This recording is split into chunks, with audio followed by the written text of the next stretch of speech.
Hello everyone, আসসালামু আলাইকুম। কেমন আছেন সবাই? আজকে একটা পুরো ভিডিও লইয়ে আসলাম আপনাদের মাঝে, শেয়ার করে দিন। সবাই পাশে থাকেন। গরুর গোশ আর আলু দিয়ে রান্না করব, আর পোলাও রান্না করব। এই তো পোলাওর চাউল প্যাকেট দিয়ে ঢাললাম। বেশি কিছু রান্না করব না, সামান্য এইটুকুই। মশলা বাইটে নিছি পাটায়, পেঁয়াজ কুচাই নিছি, আর পাটায় মশলা বাইটে নিছি, আদা রসুন জিরা।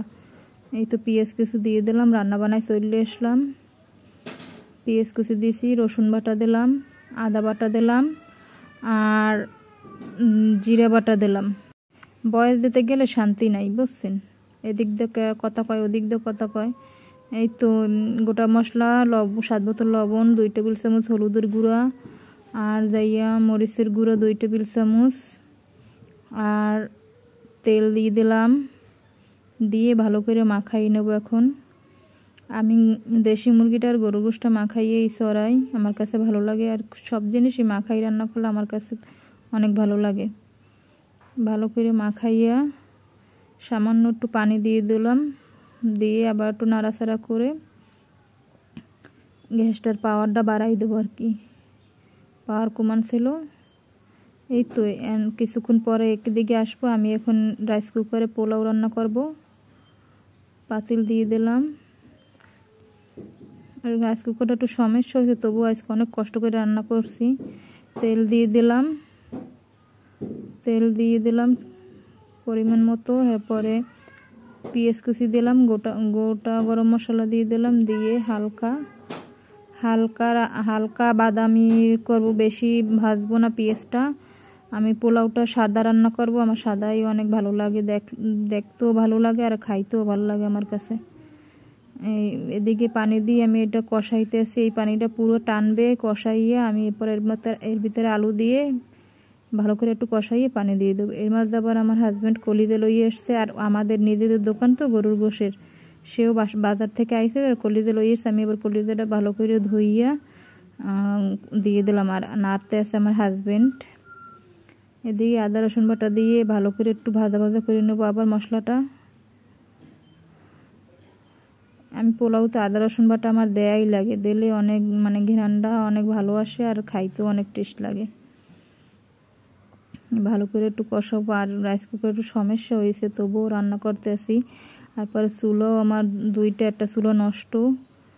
আমার দুইটাই কেনা লাগবে, রাইস কুকারও কেনা লাগবে আর গ্যাসের চুলো কেনা লাগবে। আপনাদের লগে শেয়ার করব। এই তো পানি প্রায় টাইনে আসছে গরুর গোশের। আমাদের নিজেদের দোকান, তবু আমরা কিন্তু গরুর গোশ কম খাই। গরুর গোশে অনেক ক্ষতি করে, অ্যালার্জি, এরপর অনেক ক্ষতি করে, আমার অনেক সমস্যা, তার জন্য খাওয়া হয় না। বাচ্চাদের জন্যই রান্না বান্না। মশলাটা ভালো করে কষাইয়া একটু স্বাদ মতো লবণ দিয়ে দিলাম, দিয়ে ভালো করে নাড়ে চেড়ে এই চালটা আমি দিয়ে দিলাম, পোলার চালটা দিয়ে ভালো করে একটু ভাজবো। মশলার সাথে ভালো করে ভাজে নেব। ভালো করে ভাজে এবার আমি পানি দিয়ে দেবো মাপ মতন। তো ভিডিওটা ভালো লাগলে সবাই শেয়ার, লাইক, কমেন্ট করেন, পাশে থাকেন। এই তো আমার কষানো হয়ে গেছে গোশটা। আমি এখন আলু দিয়ে একটু হালকা কষাই নেবো আবার। আমি কিন্তু পানিটা পুরোই টানাই ফেলাইছি, অনেকই কষাইছি। সপ্তাহের ভিডিও তো দেখা যায় না, আর ভিডিওটা একটু বড় হয়েছে, সবাই দেখবেন। চালটাও আমার ভাজা হয়ে গেছে।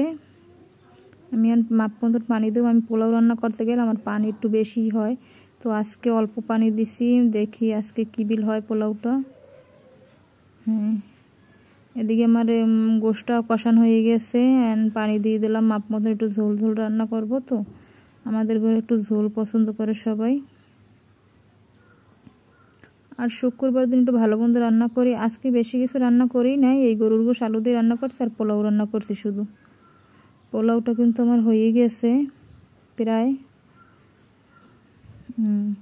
আজকে মনে হয় আমার পোলাওটা ভালো হবে রান্না, ভাবে বলতে আছি। তো গোশটাও আমার প্রায় হয়ে আসছে। আলুটা সেদ্ধ হয়ে গেছে। আমি উঠেই ফেলাবো, বেশি আর ঝোল টানাবো না, এইটুকুই রাখবো। আমি গরুর গোশের তেল সবসময়ের জন্যই কম দিই, তার জন্য কালারটা এবিল দেখাইতে আছে। এই যে পোলাওটা আমার কিন্তু অনেক সুন্দর হয়েছে কালারটা, আর আজকে ঝুরঝুর হয়েছে পোলাওটা। পোলাওটা রান্নাটা আজকে ভালো হয়েছে আমার কাছে। এই কত সুন্দর সাদা লাগতে আছে, আমি সাদা পোলাও পছন্দ করি। তো ভিডিওটা এইতে মাইতি, সবাই ভালো থাকবেন, সুস্থ থাকবেন, সবাই পাশে থাকেন। আর গোশের ফাইনাল লুক কিন্তু আমার এইরকম কালার আসছে। তো কেমন হয়েছে সবাই কমেন্টে বলে যাবেন, আর সবাই পাশে থাকবেন। এই তো ভিডিওটা, বাই বাই।